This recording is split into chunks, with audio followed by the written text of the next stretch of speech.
we post Drake because everybody's posting it. If nobody is posting your shit, and then you have the nerve to be like, I'm mad that the producer doesn't post it, that's you. You didn't make it hot enough. You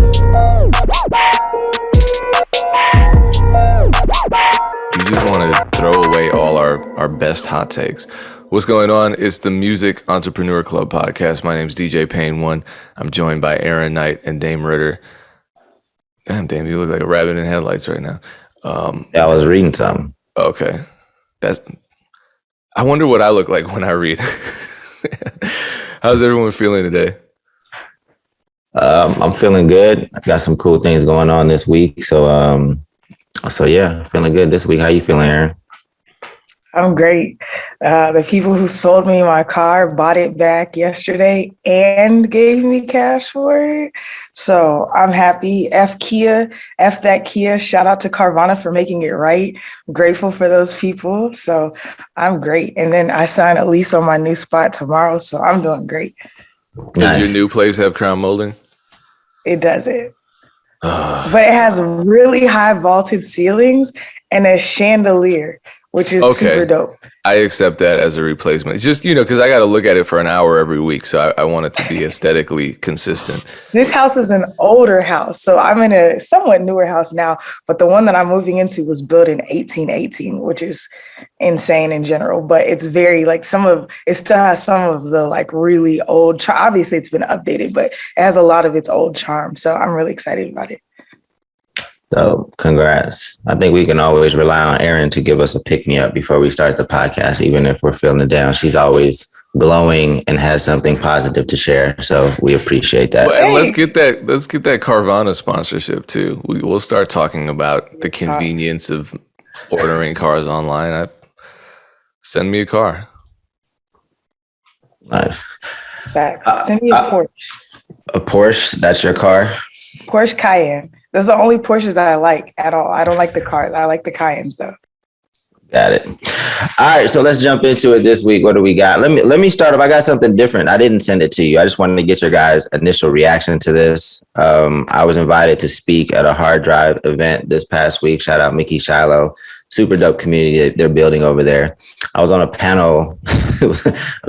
Meta World Peace was also on the panel. I had no idea he was in music. Wow. But it was a cool panel. There was a cat I forget his name, but he has a distribution company, and he said that he built an algorithm that can predict how well a song will perform on Spotify.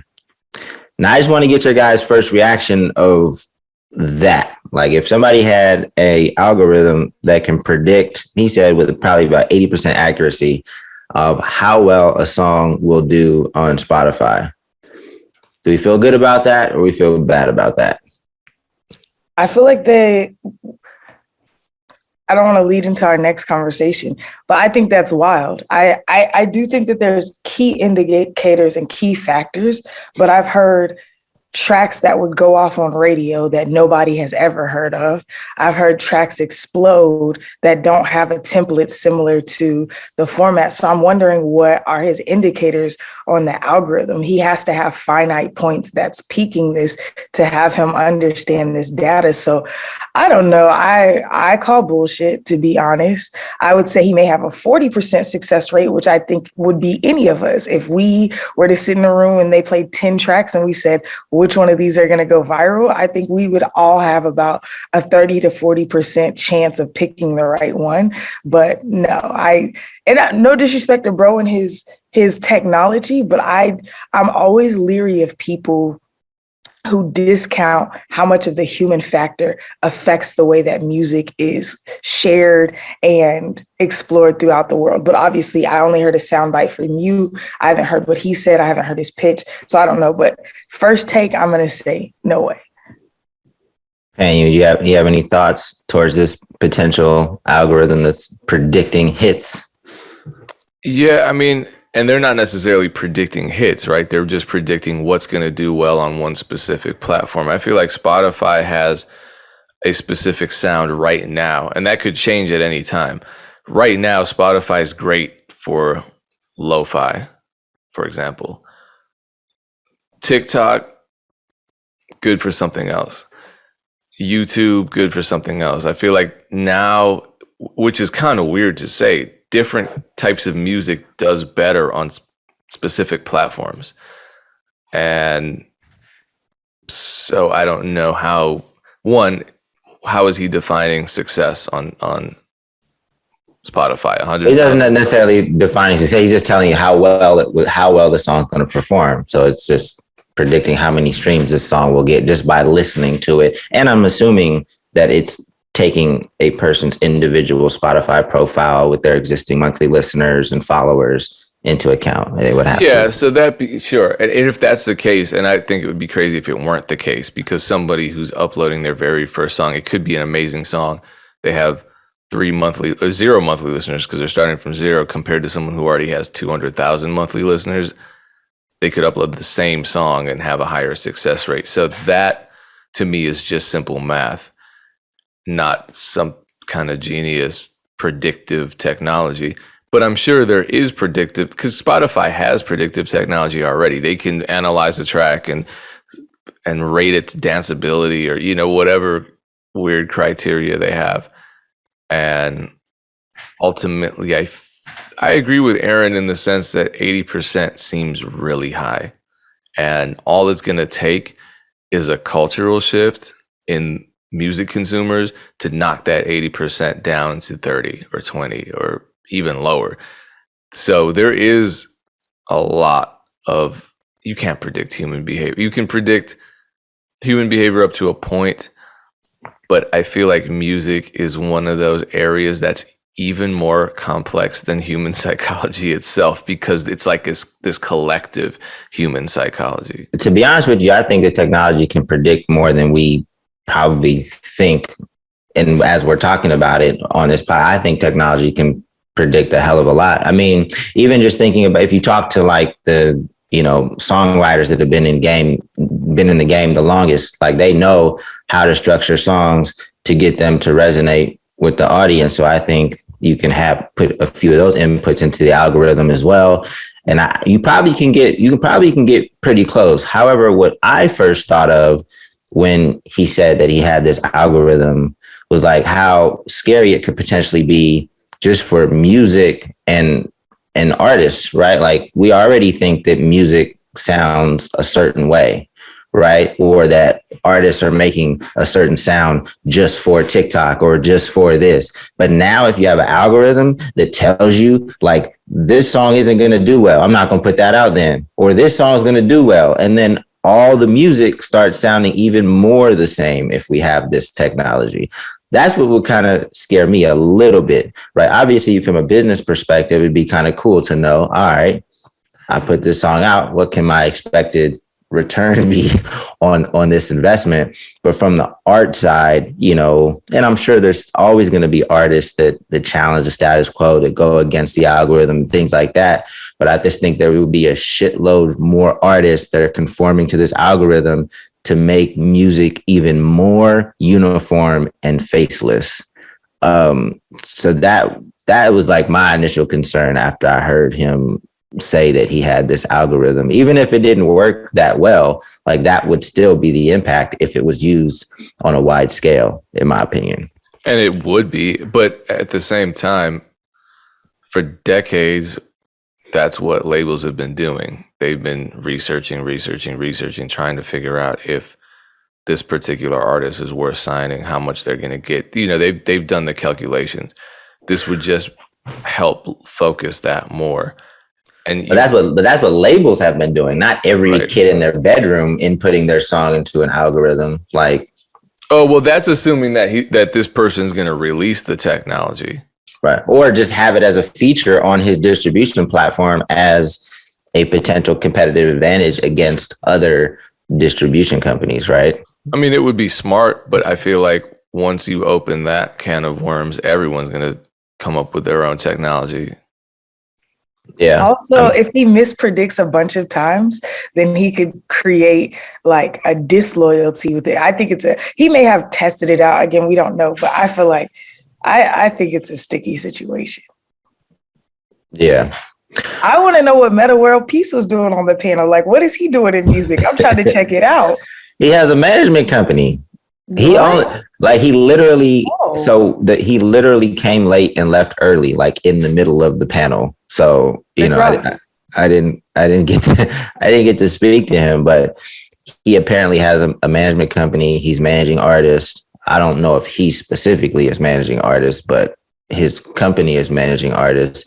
Um, and the few things that he did say on the panel, I was very impressed by it. He's a very I didn't know that he kind of left the NBA and went to school essentially, to learn about digital marketing and things like that. Like I definitely wasn't impressed by his input, but I'm going to try to circle back with him to better understand exactly what he's doing. Cause I just thought it was cool that he was there and that he has the interest in some of the like more minute details of our business.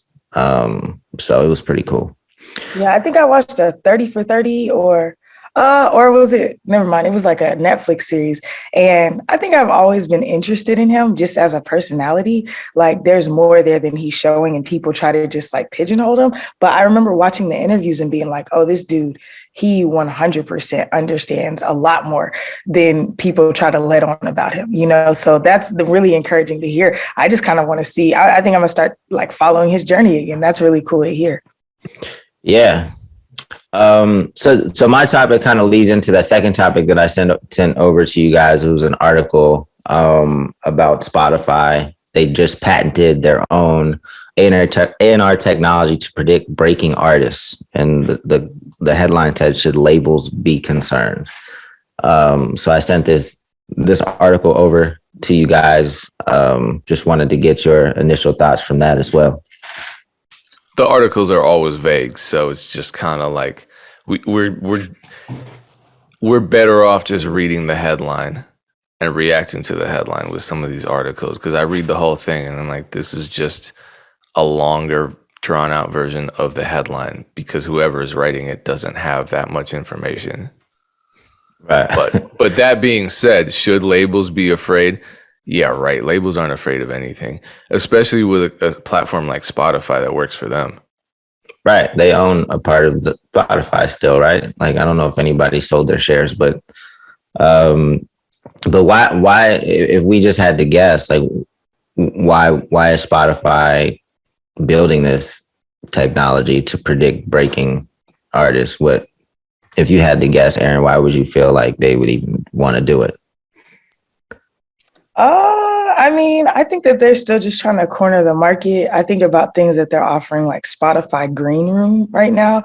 My friend is like the head of Spotify Green Room right now. And that's just them, doing the like digital concerts with Spotify. I don't know if you guys have seen them. It's like a new offering that they rolled out this year. So I'm assuming that they're trying I thought that was just a Clubhouse thing. I thought it was just, isn't Green Room like the audio? Isn't it like it's audio Clubhouse only, or Twitter Spaces? but you can perform in it. Like it has better audio, so it's like, how when you used to play songs on Clubhouse and it was terrible and like people can't really sing on Clubhouse because of like the gate or whatever, it doesn't work well. It's that, but that's what I'm saying. Like they're using it as like, I guess like a concert-ish situation. Cause anyways, there's this kid on TikTok who was going viral. My friend was like, I'm sure he's going to be signed soon. She works for Spotify. She booked him a green room session and then he got signed. It wasn't because of that. It was cause and effect. But I think it's because I'm just looking at the new offerings that Spotify has. And I think that they are trying to give independent artists an advantage, so to speak, or offer more things that they can benefit them for so that more people are sold out to the Spotify brand. That's what I think. I don't think they're trying to come for labels because labels own them. I don't think that they're trying to do anything. I don't know. I'm not super sure about that. The most interesting part about this to me is that it said Spotify's new invention works by determining one or more early adopters from its user base and then collecting data from their listening patterns. That's super major. They're literally taking data from people like me who don't listen to popular genres, and then they're saying, hey, this person has divergent interest in music, but it seems like for instance, you know how they started this seems like they're building on something. They started saying, hey, you're in the top 1% of listeners for Drake, you're in the top 3% of listeners for whatever. You know how that comes out at the end of the year. What is that called? Spotify Wrapped. So typically for me, I'm in the top 1% or 10% of like a lot of like Thames, like Temilade, like who, you know, everybody loves her now, but I was listening to her when she had 8,000 monthly listeners. So this year they were like, whoa, you were in the first 0.01%. And I had that for Drake. I had that for, so what I think they're taking is they're going to reverse engineer that, or not reverse engineer. That was indicative of them looking at who is predicting trends. Let us start studying these people who actually understand music, not just because I work in the music industry, but just people who think and listen like me. So I think that's fascinating. I feel like I guess this is how you source your data. It's crazy that they're using it to predict the future, but we're paying them for it. You know, they're not even paying us for a case study. Like, we're paying to use Spotify every week. And I don't know. So it's interesting, but I really think they're just trying to carve themselves out as the leader in audio. They're trying to give artists more things to look at / be excited about, I think. But it's indicative of a lot. I would have to wrap my head around it, but I think it's very interesting. But they're not taking the place of labels. That's just a hot. No, Right. and if anything, they're going to share that technology with labels. Or labels are going to be able to utilize that technology. It may be an unintended result, or it may be an intentional, anticipated result of furthering that connection with labels. But based on, you know, history is the greatest predictor of the future. So does Spotify have a history of competing with the labels or working with them? Working with them. Right.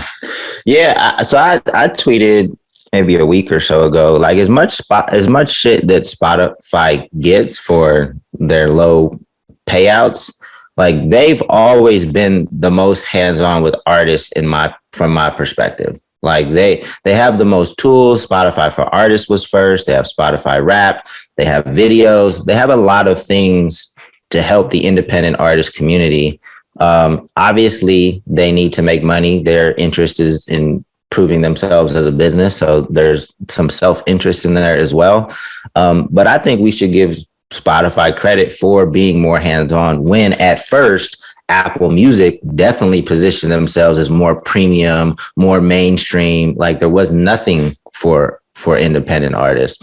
So I applaud Spotify for continuing to be at least more hands-on. And I think they recognize the growth of the independent artist industry, you know, relative to, you know, to labels and things like that. So I'm curious to know how it's going to be used. Maybe it's to just identify artists to be part of these other programs that they have, or to feature them, or to put them in playlists, things like that. You know, again, I know that there's probably a money interest on their end as well. But I applaud Spotify. Even though they have low payouts per stream, they're still paying out the most money to independent artists. And I think you have the highest chance of a song doing well on their platform versus any other platform, you know, if every other variable was equal. Like if I release a song, you release a song on Apple Music, we're the same type of artist, you have a higher chance of it doing something bigger on Spotify than any other platform, in my opinion. Somebody on Twitter said that it's actually Apple Music for them. But Apple Music to me, like, and maybe it's because I haven't really been hands-on with music like that in the past 2.5 years outside of 1 week notice. So I really don't know what Apple Music is doing, and if they've caught up to Spotify. But from the outside looking in, I haven't seen that. They're expanding their offerings for sure, and they're expanding their outreach. I could say for Scotty's last 2-3 records over the last 4 or 5 months, Apple has definitely shown us a lot of love. on the R&B side with the artists that I'm working with in shopping, we're getting way more playlists on the Apple Music side. But I think it's because Apple is focused on R&B music right now and some of those genres. Scotty is kind of a legacy artist. You know, he has more of the old school hip hop type vibe, like Pure to Atlanta. So I will say that Apple is changing, especially when it comes to urban genres like Black music. They're really focused on that. Whereas, like Payne said, I think Spotify is doing great with lo-fi. You know, I told y'all about the lo-fi producer I was working with. Even now, his other music is just starting to land every playlist. So I think it's genre specific right now who's winning, but I will agree with you, Dame. Overall, it seems that Spotify is lending a hand to growing the independent scene actively. Even though they give the word splits, but I like Spotify. I don't have a problem with Spotify. I think they're trying to do the right thing. And I think it's kind of genius of them to do some of the small things that they did early on while Apple was trying to be this premium mainstream brand, for Spotify to go, direct to fans essentially and give them tools and assets to celebrate, what they're listening to. That's just free promotion. This Spotify Wrap stuff is just free promotion at the end of the year where you got people posting all this Spotify stuff. That's a shitload of free promotion. And an opportunity for artists to celebrate their top listeners. So I think they got out the gate. They got out the gate running, while Apple was trying to be, this premium, mainstream brand. So anyway, what else we got today? I got a can of worms if we want to go there. Sure. Let's do it. It's more of a question, right? I have my opinions, but I'm open to changing them. So, Dame, and I'm sorry that Aaron wasn't with us, but remember our first couple MEC tours? We had that section where it was, I think we named it Producers versus Rappers. It was kind of like a clickbait title, even though it wasn't on the internet. Just to kind of see what the rifts were between the two groups, because we had probably even splits between our audience. Some of them made beats, some of them were recording artists, and you had some managers thrown in.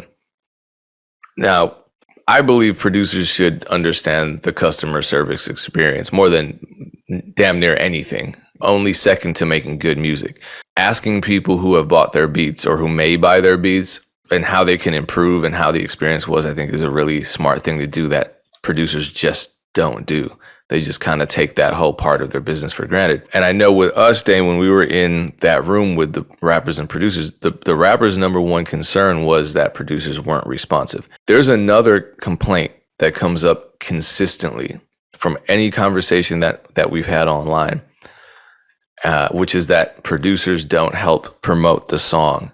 So if an artist buys a beat from a producer, they're disappointed or even upset that the producer isn't actively marketing the song. And I'm not saying that it's not a possibility, right? I think that producers can add value in a way. And I think that if a producer does add that kind of value, that they will actually, that added value will increase their customers and however many people buy their beats. But what I'm wondering is why it's become an expectation from people that producers are marketers. Because I see artists saying even extreme statements like, I'm not giving a producer any publishing, I'm not giving a producer a split because they're not even promoting the project. I've seen that happen a lot. Now, do labels operate this way? No. Does that mean just because labels don't do it that no one else should do it? Not necessarily. But to me, it feels like expecting the graphic designer or the engineer or the distributor to help promote the album. And all of them have very specific roles in the success of my project. Without the distributor, I don't have access to the platforms. Without the graphic designer, I don't have visual branding. Without the engineer, I have a low quality product. Without the beat maker, I don't have a beat. So everyone plays their role and you pay them accordingly. And the way copyright laws work, there's a royalty split unless you negotiate that away. I feel like it's almost just a gesture because most producers, the vast majority of us, myself included, we have no business promoting songs. We do a couple things well. Like, I make beats, that's what I focus on, and I know my brand and my base. The second I put a song up on my YouTube, flops. The second I put a song up on my story on Instagram, flops, because that's not what people know me as. So I don't feel that I have added value. So if an artist is like, oh, how much, and people contact me all the time, can I pay you to put something on my story? Something like, I'm going to be real with you. If you really want me to do that, we'll discuss it, but it's not going to benefit you. It's just not. And I would like to close this rift a little bit. If this is a rift, if this is, and it is, it's a point of contention between rappers and producers. And I feel like it's an unfair expectation, especially because promoting a song or an album is really a full-time job. I mean, people go to school for marketing for years and years and years. I think you can be an artist and successfully promote your brand, but I don't think you can be an artist and think you can successfully do your art while promoting 5 to 10 to 100 to 1,000 other brands. So if you're a producer who's selling a good amount of beats, you're going to promote 100 to 500 different artists a month effectively, while still being a good producer and being attentive. And that part's not realistic. So I think it's a matter of perspective, but it's also a matter of experience, where those of us with very little experience, or those of us seeking an excuse, will always find a reason to be upset at somebody who's a part of our process. But is there a middle ground? Like, am I missing something? I have a lot of thoughts on this. So one, Paint, I feel like you probably don't realize like how massive your platform is. People weekly hit me like, yo, I saw you on DJ Payne's page. And I was like, yeah, that's dope. So, and it's people that I don't I'm not necessarily cool with anymore or whatever. I get text calls like all the time. So I do think if you put up something on your page, it would go up. So I just want to affirm that you're killing it. Obviously, you know this, but I have, I guess, like a nuanced take of this. I think if you're really great at community building, it will be the natural response of a producer to want to post. So all of the producers that work with, all of my artists have a really tight knit group of producers that they work with. So yeah, all of my producers for the most part post about the stuff that we do, even like Dylan Graham and Kyle Stemberger, who have Billboard #1s regularly, will still post about Caleb Mitchell, who's a completely independent artist, because they really love what he's doing. But we've all been building together for years, you know? So I think the expectation for producers to push your single is out of a lack of understanding of how you should market yourself. So I agree with that. If you're mad that the producer didn't push it, that means that you didn't get a big enough push behind it in general, because one post is not going to do anything. But I will tell you, even my mix engineers, our mastering engineers, all those people are posting everything we drop. Why? Because the entire team is posting and the shit looks huge. So everybody's like, yo, I'm a part of this too. So then they want to promote it. If you are an artist and you want people to promote your shit, make it big. Then everybody post it. We post Drake because everybody's posting it. We post whoever because everybody's posting it. If nobody is posting your shit and then you have the nerve to be like, I'm mad that the producer doesn't post it, that's you. You didn't make it hot enough. I own a festival in Atlanta that happens in May every year. It's called Holy Smoke Fest. I just look at the page. People post so consistently about my festival, don't even know I own it, right? They don't know anything about me. They're not tagging me, whatever. We made it so big that it doesn't have to be connected to the source, right? So if you're an artist, that's what you should be doing. As a producer, I don't fault you for not posting.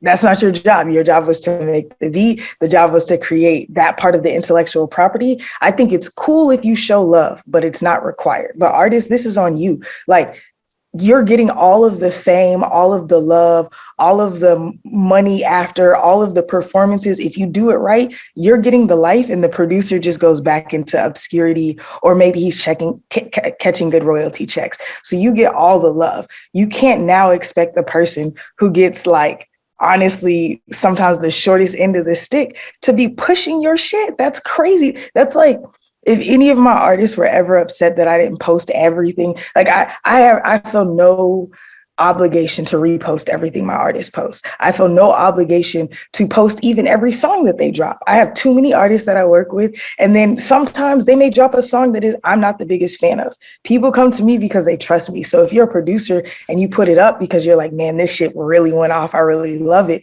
cool. But I don't know. I think it's a weird expectation. I agree with you, paying for artists. I think it is a can of worms, because I see it all the time. People are like, a producer should be posting, he's getting 50%, and it's like, you got it screwed up. I don't think that's a requirement. Now, I think if you're being shitty for no reason, sure, but I don't think it's required for producers to post the music. And I think producers who feel like if they post, they should be entitled to more. I've also seen that. I seen another producer, he was talking to me recently, like, well, I posted the song, I did a reel, they should be shouting me out every time. Now, I think artists should give producers credit, but you guys aren't in a collective together. If you want to be in a collective together, form one, but I don't think it has to go both ways. No, Yeah, I agree with that. So, yeah, I mean, I don't even know what else I can add. I mean, I think you guys nailed it. People are going to post what they feel benefits them, right? So if your song goes up, the producer's probably going to circle back and post it, right? If your song goes gold, goes platinum, does something amazing, they're going to jump back in and be like, yeah, I did that shit. Like, so there's no expectation for producers to promote. I've never circled back to a producer and said, hey, can you support this? Like, they've always just supported it because, you know, they thought it was dope too. You know, we negotiated for them to produce. We've never negotiated for any producer to promote because we didn't necessarily need them to do that. That's not what their job is. And I think if you have that expectation, then maybe you just negotiate that up front. I think there is an opportunity for producers to build a platform that adds value, that helps them negotiating their beat price, or, you know, just percentages and things like that. So, you know, if a producer does have a platform, if you want to turn into a DJ Khaled or a Kenny Beats or a Murder Beats or some of these big name producers, their platform does add value to the song from a promotion standpoint, but you should just negotiate that up front, because that's not their job. So yeah, I don't. But you said two important things. One, you're mentioning these really high-end, high-profile producers like Murder Beats and DJ Khaled. They don't promote everybody. They're obviously selective. So that goes back to what Aaron's saying. So I think the expectation too is that, yeah, if you have a larger fan base or what I perceive as a bigger platform, then that's your obligation. But the platform's only big because it's carefully curated.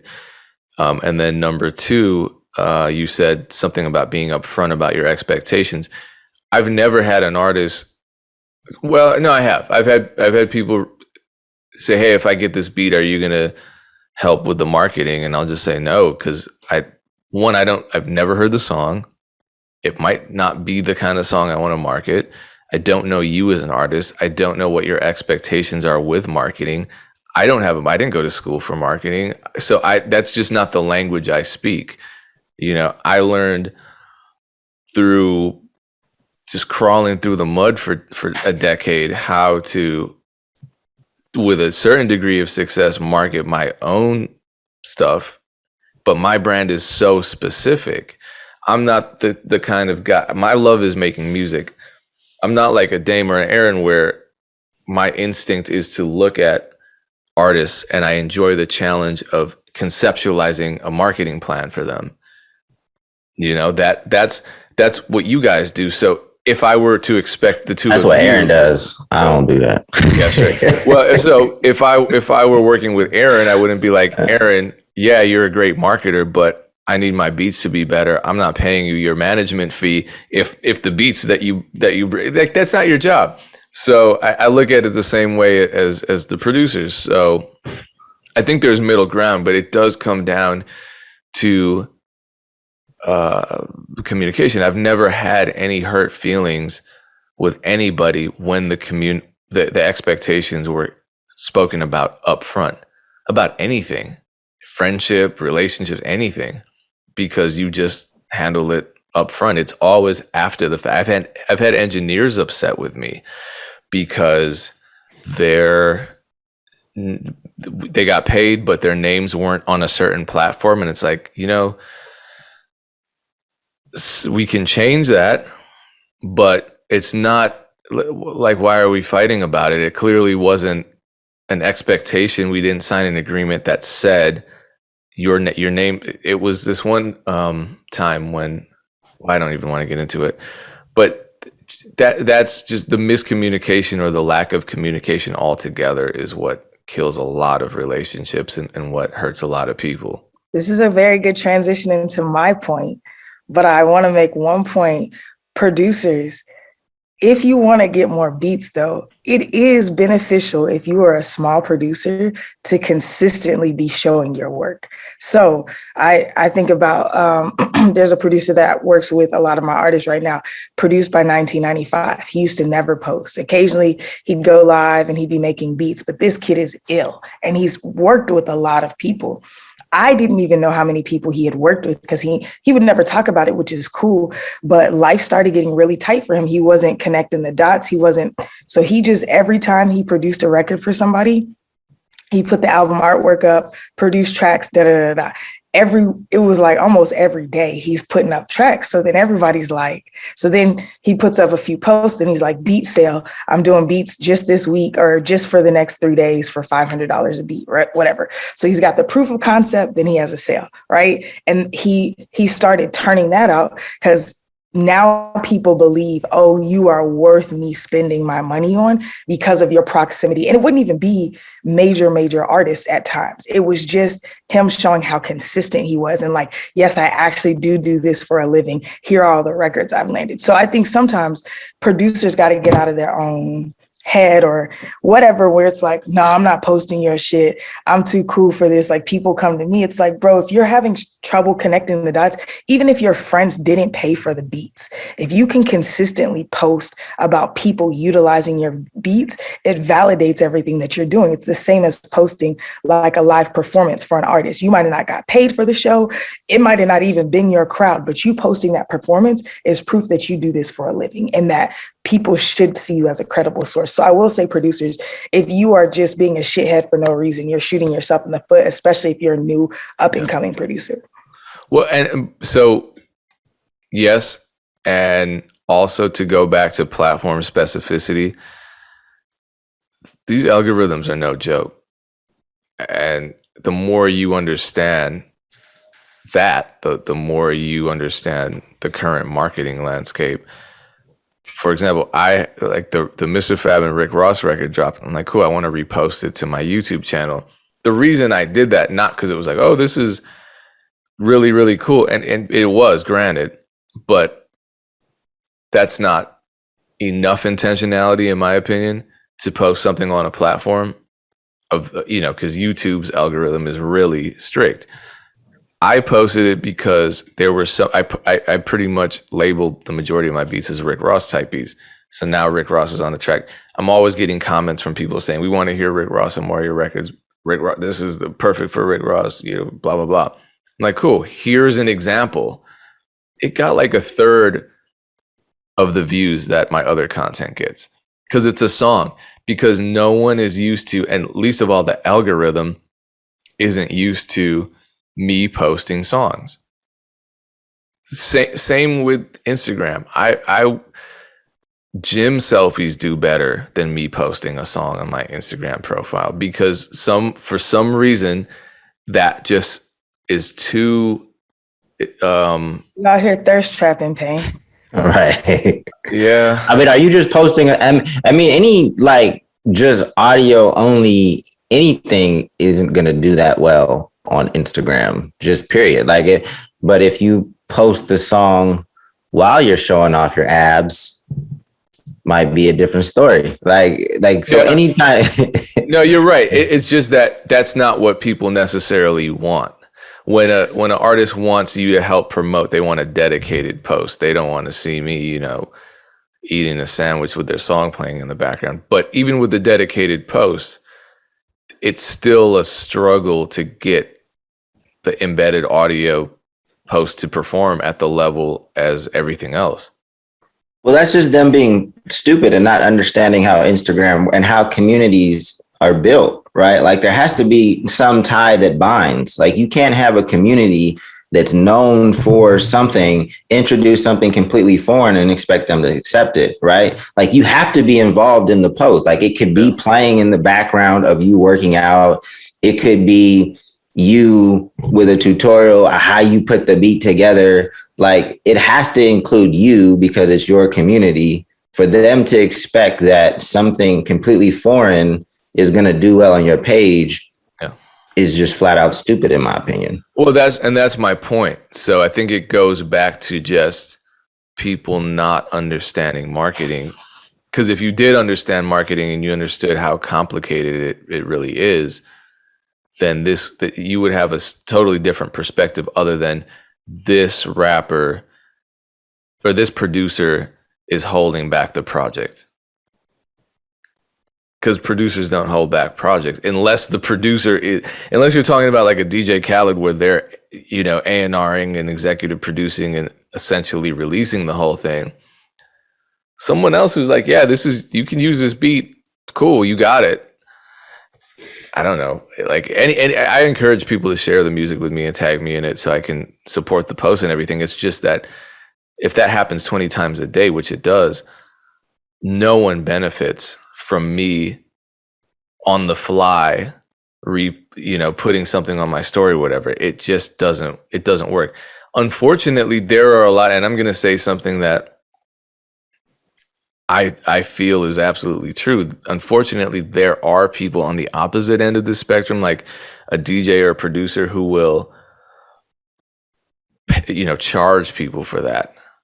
Openly advertise, like, yeah, for an extra 50 I'm going to up my beat prices, but it includes a repost on my Instagram page. You don't like that? No, because you look at those pages and because they're posting just random shit over and over again, their engagement, you get like 3 likes and some of them might have 100,000 followers, probably mostly fake. But regardless, even if they were real, the algorithm on Instagram is so strict because it's owned by Facebook now. They're posting 5, 6, 7 times a day, and they're 0 comments except the spam comments that are like promote this on Capitol Records spelled with a K. There's no engagement. So you're paying for a look and a perceived amount of value without actually so not understanding marketing. This is my thing. If you're an artist, understand marketing enough that you're able to discern between good and bad expenditures. Because a lot of you out there will respond to those DMs because someone has 100,000 Instagram followers and think this is valuable. I'm going to throw my money at it, and you don't get a damn thing out of it. When in reality, you could have saved that $50 and done the really inconvenient work of learning an ad system and benefited 1,000,000 times more. So, Payne, I mean, obviously, I agree that, when you built your page a certain way, your community comes to expect something. But I do also think that, if you want to, you can retrain your page, but it takes consistent quality posts. And that's something that I've actually never done with my page. That's why my personal page is fucked up. Right. Because my page was built through Funk Volume fans. And obviously Funk Volume fans, a lot of them hate me. So they haven't left. They're still there. They just don't engage. And I've never leave. and I've never posted consistently enough to retrain my page. And it's also my fault because it's hard for me to be consistent with one thing. Like I do 5 different things. So that's why I've carved out the MEC page for that to be everything that I do that's music business related is why I put that there. Right. And I still have no idea what to do with my more personal page because it's a hot mess. Like it's, I got pictures of the MEC video sometimes. I post Jaws stuff sometimes.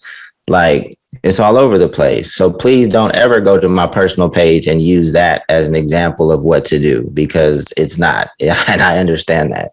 So and look at people's pages too. If it's a hot mess, you don't want to be on it. Yeah. So, but you can retrain your page. It just takes consistent quality posts to do that. And I need to figure out what that means for my page. And maybe I'll figure that out this year. It's just random. Like I work with a pop artist and I work with Ja and then I work with Persephone. Like it's just, and then MEC is like, it's just, what is the tie that binds? I don't know, but I'll figure it out. Social media can be a mess, but the people that do it well, look at them, and you're going to find that they're very consistent and they really do focus on specific aesthetics. Like their images look similar. They focus on specific topics. I mean, the other thing too is, and I understand someone who's just starting to release music and really has no intention of learning and diving into how the music industry works. Like, none of this is going to resonate with them. They're probably not even watching this podcast. So they're the ones that I think are going to get upset if a producer or an engineer or a graphic designer doesn't repost their music because they feel entitled to that, but they don't understand why, they don't understand what it involves. But the people who actually care, they're the ones that I would say this to, really study the blueprints of successful social media pages. I think people in just the general public has this perception of social media as people just posting whatever they want, whenever they want, however they want. And there's so much intention behind it all because you can't afford not to these days. Nobody is posting random stuff to any social media site and finding success. And especially when people go to when like you reach a certain level of success where you have influencer opportunities. Like for me, the only influencer deals I've gotten were specific to my brand. Like I'm not going to get a Nike influencer deal, I don't think. Well, actually, that wouldn't even be. I run a lot. I exercise a lot. Yeah, but I don't post it that much. So until I start marrying that side of myself to my brand, it's way easier for like. I'll give an example, like a Mackie, and we have the Mackie gear in the shop, or because they make products that I use. Like I use that mic while I was gone in Mexico. I use the monitors and I love them actually. So I'm glad I got them. But what else? Vistaprint. I had an influencer deal with them. Why? Because I use their product. And it's a clear brand marriage because it's very clear from my post that I'm promoting music business know-how and having business cards and marketing and product branding is right up my alley. But if my page is just a mess, they're not going to mess with me. And neither are just the average fans or consumers or supporters. And I think people just, that's what's always going to separate the musicians that drift around aimlessly and never really find success from the ones that do find success, I would say, is focus and intention, whatever you want to call it. It all just plays into the same energy.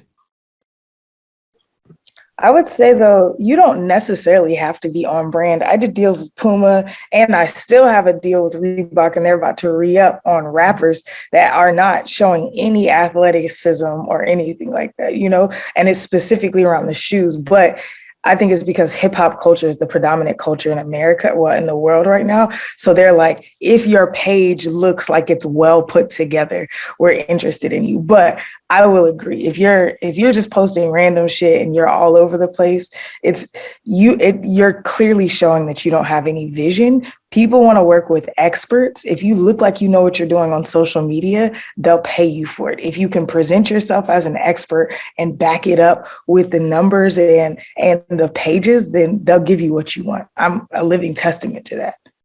Reebok don't make hoop shoes no more. Reebok is a lifestyle, Brian. I can't remember the last time I see somebody come to the court in some Reeboks. Some Iversons, the questions, and that's what we have. No, but those are more of like a throwback classic shoe. Like nobody's really coming to the court. Listen, this year for my festival, we're hoping Reebok sponsors all of our shoes, and we want questions. You have 8 That's the first ever shoe I ever hooped in with some questions. I don't even think they make them to hoop anymore though. You have 8 people out there with broken ankles. Like I'm not hooping in no Reebok. You gotta get them ankle braces on. For me, I only hoop in Under Armour now. They fit my foot the best. They're the most comfortable shoe I've ever played ball in. I know those. But so yeah, and then Adidas for running shoes. Anyway. All right. Now cool. We're giving these corporations free advertising. Let's wrap this up. I'm trying to help people's feet. Like my feet feel better in these shoes. But if they want to sponsor the podcast, Adidas, holla at us. But we could close it out. Yeah, no comment. I'm not giving anyone any company shine. Thanks for tuning in. We are live twice a week with our free music business mentorship program, Mondays and Thursdays at 3 p.m. Eastern Standard Time. You remember the number this week, Dame? I do. If you want to tune into our live session and receive a text right before we go live, all you need to do is text MEC to 844-206-7800. And just last point, Pan, it's a little hypocritical for you to say that your platform's not going to move the needle and then you don't want to shout out Adidas at the end because you feel like it's giving them too much promo. So I'm just saying. Peace. More of a moral thing. All right. You get the last word, Dan. Peace.